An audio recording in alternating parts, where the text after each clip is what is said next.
Alors bonjour à tous, alors dans cette nouvelle vidéo, je vais vous montrer comment créer des accès avec un identifiant et un mot de passe sur Excel grâce au macro VBA.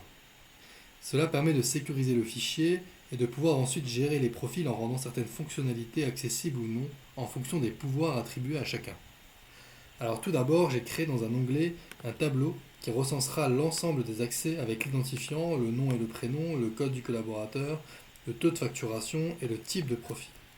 Cela m'a permis de créer les variables de chacun des titres, donc le nom et prénom, l'identifiant, le mot de passe, etc.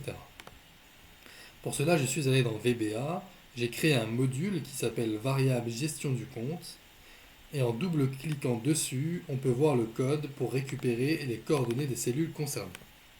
Si vous voulez le reproduire, je vous invite à copier le code dans son intégralité et à modifier ensuite le mot-clé. Donc par exemple ici pour l'identifiant, le mot-clé identifiant entre guillemets, et je détermine mes variables, c'est-à-dire le numéro de la ligne que je nomme ligne identifiant et le numéro de la colonne que je nomme colonne identifiant. Le reste du code est à laisser tel quel. Vous aurez remarqué que ma variable est toujours le mot-clé et je rajoute simplement devant le terme ligne ou colonne. Cela m'évite de revenir sur cette feuille pour coder. J'ai simplement besoin de copier le titre et de rajouter ligne ou colonne pour pouvoir appeler une variable. On voit aussi que je détermine la dernière ligne non vide avec la variable lastRow qui signifie dernière ligne avec une condition, donc si la ligne identifiant plus 1, c'est-à-dire la première ligne en dessous du titre, est différente de rien, donc s'il y a quelque chose, alors je lui dis de descendre jusqu'à la dernière ligne avec la fonction .end entre parenthèses xldown.row. Et par contre, si c'est vide, je lui dis que la première ligne sera la première ligne en dessous du titre, d'où le plus 1 ici. Je fais pareil pour récupérer les coordonnées des autres variables, donc le mot de passe, le nom et prénom, le code collaborateur, etc. Ensuite, j'ai créé un autre module qui s'appelle variable publique gestion du compte, où je rajoute l'ensemble de mes variables que je rends publiques, c'est-à-dire que Excel va garder en mémoire jusqu'à ce que le fichier soit fermé. Cela évite de rappeler le code pour récupérer les variables à chaque fois que l'on en a besoin. Je vous invite à regarder ma vidéo sur les variables qui explique plus concrètement les avantages de nommer des variables et comment le faire. L'avantage des variables est que tant que le titre n'est pas modifié et qu'aucune autre cellule de la feuille Excel contient le mot-clé du titre, la macro actualisera les coordonnées des cellules concernées, peu importe si des colonnes, des lignes ont été ajoutées ou supprimées avant le tableau concerné. J'ai ensuite créé sur le menu principal, donc on va aller dans la feuille menu principal, un bouton de connexion et de déconnexion qui se superposent.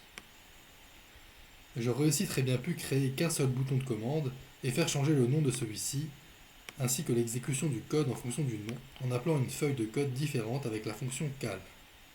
Il existe vraiment une multitude de solutions pour arriver au résultat, et je trouve cela très intéressant de pouvoir retourner certains problèmes avec d'autres codes qu'on maîtrise mieux par exemple.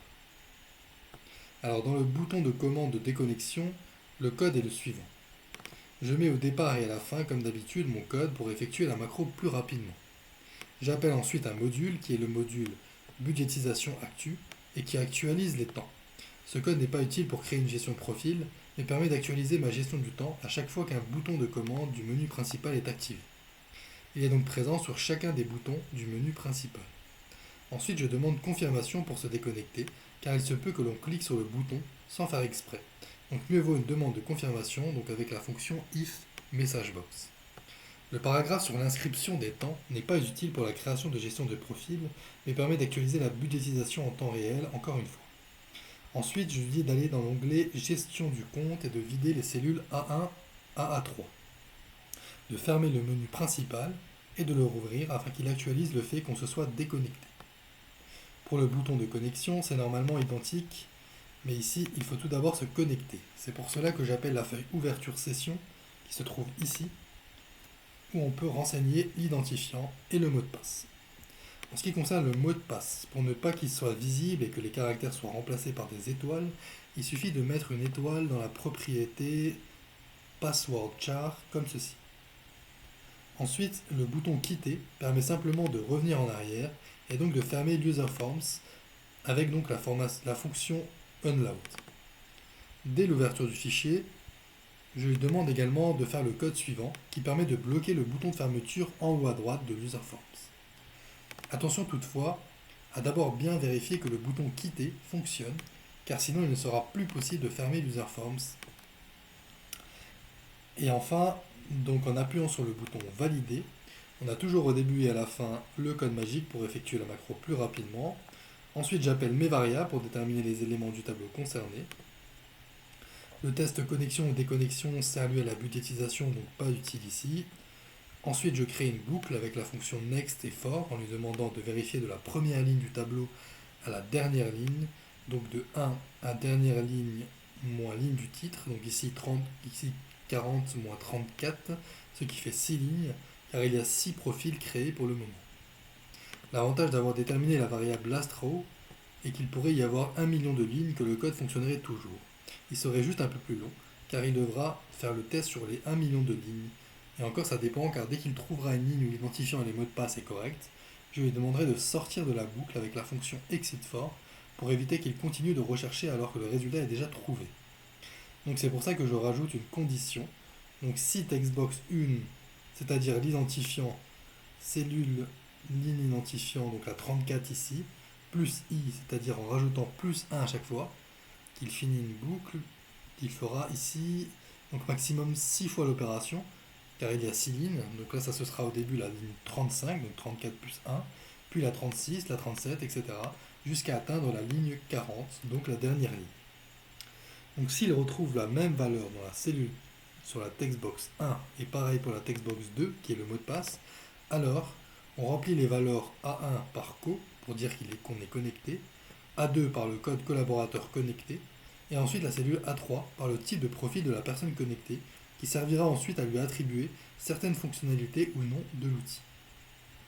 On quitte aussi bien entendu l'user forms d'ouverture de session et on affiche un message indiquant à la personne qu'elle est bien connectée, avec dans le message l'apparition de son nom et de son prénom pour personnaliser le message. Ici, on peut le voir qu'il y a deux options de message, tout simplement car pour l'administrateur et l'invité, j'indique que vous êtes présent en tant qu'administrateur ou qu'invité, alors que pour les autres, on aura en tant que client ou que collaborateur. Donc je ferme ensuite le end if du message. Ensuite, je lui dis de sortir de la boucle. Donc si la condition est respectée, sinon bien entendu il continuera de chercher dans les lignes suivantes. Ensuite, le code suivant est pour la gestion de la budgétisation, qui n'est pas l'objet de la vidéo de ce jour, donc je ne me détaillerai pas plus. Je lui demande ensuite de quitter et de rouvrir le menu principal afin qu'il puisse tenir compte de la connexion, notamment avec les cellules A1, A2 et A3 qui se trouvent ici. On va maintenant aller dans l'user forms du menu principal pour voir le code qu'il exécute dès que la connexion s'effectue. Donc on voit ici comme d'habitude le code magique. Ensuite ici je mets simplement l'user forms à la taille de l'écran. Et ensuite si la cellule n'indique pas co, donc si la connexion n'a pas abouti, alors je rends visible le bouton connexion pour pouvoir se connecter et je masque le bouton de déconnexion vu qu'on est déjà connecté. Pour les autres boutons du menu, c'est le même principe. Si c'est déconnecté, je masque les boutons de commande pour ne pas y avoir accès, donc avec la fonction .visible égale false, sachant que par défaut ils sont visibles, donc il est indiqué .visible égale true dans les propriétés. Ensuite le reste du code c'est pour la budgétisation, mais on voit ici qu'on peut ensuite créer des conditions en fonction des profils. Donc par exemple ici, si le profil est collaborateur ou administrateur, il aura accès à la budgétisation, et sinon il ne pourra pas accéder, ce qui est normal car les clients et les invités de l'outil ne doivent pas voir notre temps passer sur le dossier. Je vais maintenant vous faire une petite démonstration. Alors là, je suis actuellement connecté en tant qu'administrateur. Donc on voit que j'ai accès à l'ensemble des boutons du menu principal, de l'indicateur de la budgétisation du dossier et même celui pour l'administrateur qui me permet d'aller sur les feuilles Excel ou dans les codes pour faire les modifications. Dans la gestion des profils, on voit aussi que je peux ajouter un profil. Par exemple, je vais créer ici un profil client. Donc je clique sur le bouton plus. Donc identifiant, on va mettre X, mot de passe X aussi, confirmation du mot de passe X, nom et prénom X et Y, code profil, on va mettre X encore, taux de facturation, on va mettre 80, et profil, on va mettre client.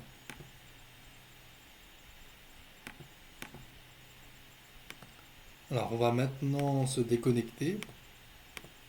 Alors il me demande pour la budgétisation des temps de modifier le cas échéant les temps de facturation. Si je suis OK, j'enregistre comme ceci.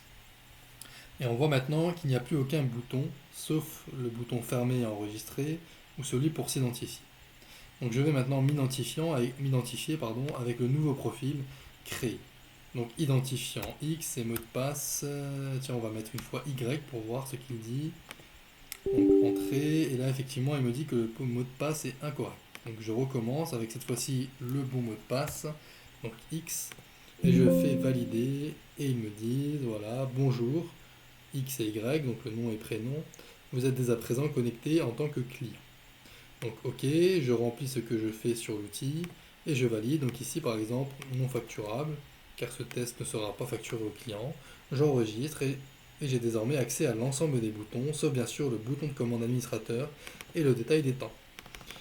Si je vais maintenant dans la gestion du compte, j'ai également pas accès au bouton pour gérer les temps, mais par contre je peux encore gérer les accès. On va voir maintenant si je peux modifier par exemple un accès. Alors là, on voit que je peux rien enregistrer, juste voir les profils. Par contre, je peux modifier mes accès. Donc normalement, je ne peux pas créer de profil administrateur. Ah ben finalement, je crois que si. Je crois qu'il y a une petite erreur ici. Donc on va voir. Donc je mets administrateur, puis enregistrer. Ah ben voilà, il y a un message d'erreur, donc il m'a dit que seuls les administrateurs sont autorisés à créer un profil administrateur. Donc c'est assez rassurant. Ok, donc voilà, j'ai fini cette petite démonstration, j'espère qu'elle vous a plu. N'hésitez pas à voir mes précédentes vidéos si vous ne les avez pas encore regardées. A très vite pour une prochaine vidéo.